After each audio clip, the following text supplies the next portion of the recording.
Okay, we're gonna start with the outermost section of the sheep brain here.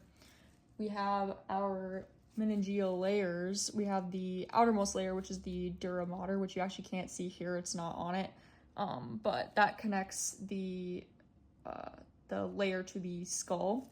And then the innermost layer is the arachnoid mater, and that recycles CSF fluid back into the bloodstream.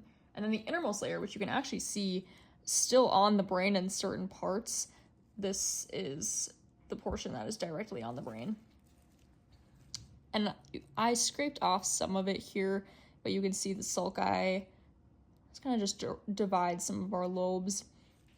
And then our gyri as well, this kind of raised part. That increases the surface area of the brain. So we're gonna keep up with some of the features on the outside. We have the olfactory bulbs right here. This aids in our sense of smell. And then we also have the optic chiasma, which you can't really see on just one side, but when you put them together, they are like a cross section. They connect the left and right hemispheres in order to aid in vision. And then also alongside here, we're going to have 12 cranial nerves, which you are not currently present on here. They are removed. But these cranial nerves, all 12 of them, each of them have a different function. They take in a different sensory input in order to process them. Now just kind of looking on the inside here, this is our cerebrum, the part with the gyri and the sulci. And then here we have our ventricles. You can't really see that well, but inside of the ventricles, the lining is the choroid plexus, and that helps produce CSF fluid. So then our ventricles contain CSF fluid. And then following that, we have our third and fourth ventricles in this region here, and that is connected by our cerebral aqueduct. So all of that holds CSF fluid. And kind of underneath our ventricles, we have our hippocampus, which is kind of in charge of like memory, short-term memory to long-term memory.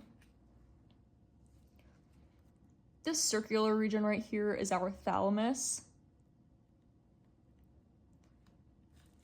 This sends sensory info where it needs to go in order to be processed. And then below that is our hypothalamus. This regulates certain bodily functions like temperature, hunger, thirst, etc. This is our pineal gland. This secretes melatonin. And then right in this region, you can't really see that well on camera, but there is kind of like this kind of V shape. This is our midbrain. So the midbrain connects the pons and cerebellum to the brain and to the brain, this connects the pons and cerebellum to the diencephalon and the cerebrum. Going back to the diencephalon, that is what consists of our thalamus and our hypothalamus. So this is our diencephalon. Here's our pons, and this connects the cerebellum to the brain stem and the spinal cord. Right here is our medulla oblongata. Our medulla controls certain vital signs and reflexes such as sneezing. And then this circular feature right here is our cerebellum, and that controls balance. So now I want to take kind of a closer look at our cross section here. So this cross section is from our cerebrum.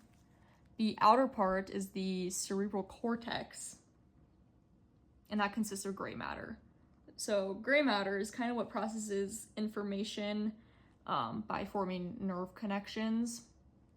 And then on the inside here, this lighter part is what we call white matter. White matter relays information because it has a lot of axons in here. So that helps relay information. And then also kind of on the outside as well, I don't believe I said this earlier, but right in here, it's not on this dissection specimen, but would be the hypophysis or the pineal gland, or not the pineal, the pituitary gland. And that kind of helps secrete and regulate hormones.